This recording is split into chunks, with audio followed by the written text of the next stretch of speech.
اللهم صل على محمد وآل محمد. اللهم عجل فرج صاحب العصر والزمان.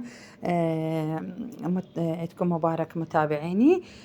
هنا راح نسوي ولو يعني شلون نقول يعني مقهورين على الوضع هذا والشهداء، يعني ما نحس طعم العيد. الله يرحمه ويرحم أخوي الشهيد.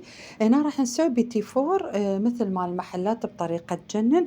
ضفت 2 بيض، نصف كوب سكر، طبعا لازم مطحون، وقالب زبدة، ودهن سمنة الجنة، أي سمنة تحبون. تردون زبدة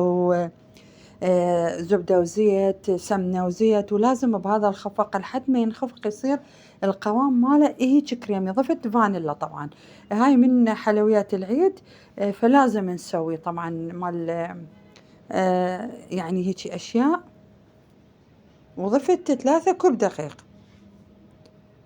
هيجي 3 كوب دقيق ضفت. والكوب السكر لازم ودقيق منخول على مود يطلع بيتي فور ناعم هش مثل مال المحلات يتجنن. والسكر لازم ينطحن، يعني تطحني. وهنا سويته كله هيك بإيدي، طبعا طلع ولا أروع فشي ودعت الله يتجنن. شوف القوام ماله، شوف الجمال شنو أقول عليه، يجنن. كشخة كشخة يعني، من أرقى الحلويات. شوف الكشخة فتشي هيك ظل أعجن بيه. شوف القوام ماله، لازم هيك يصير. تردون بيضة واحدة، 1 بيضة، 2، كيفكم. أنا سويتها 2 بيض. وبعدين أجهز الحشوات، يعني الأشياء اللي أسويه.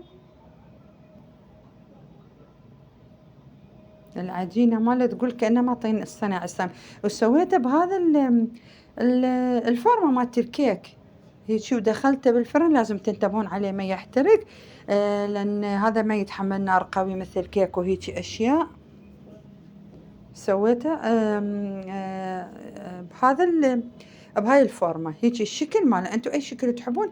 وهنا شنو عندي جوز الهند او مبروش، هنا ضفت عليه لون طعم غذائي مال الكيك، يعني انتو تلونوا. هنا انا ضفت عليه العسل، تردون مربى تردون عسل، انا عندي عسل ضفت عليه.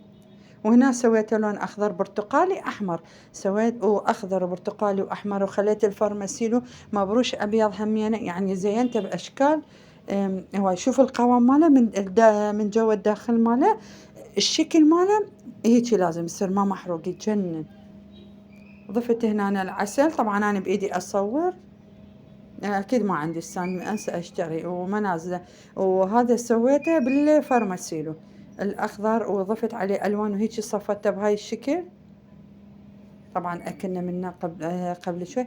فشي تجهيزات مال عيد تخليه تقدمي الخضار. ضيف شوف شلون يتفتت يتجنن،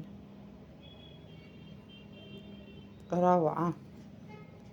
وهنا ضفت النوتيلا، انتو اي شي تحبون تخلون عليه. وكان هذا الشكل ماله، جربوا هاي الطريقة. هيك الشكل ماله صار، وإن شاء الله يعجبكم. مشاهدة متابعة، تحياتي لكم، حياتي باي.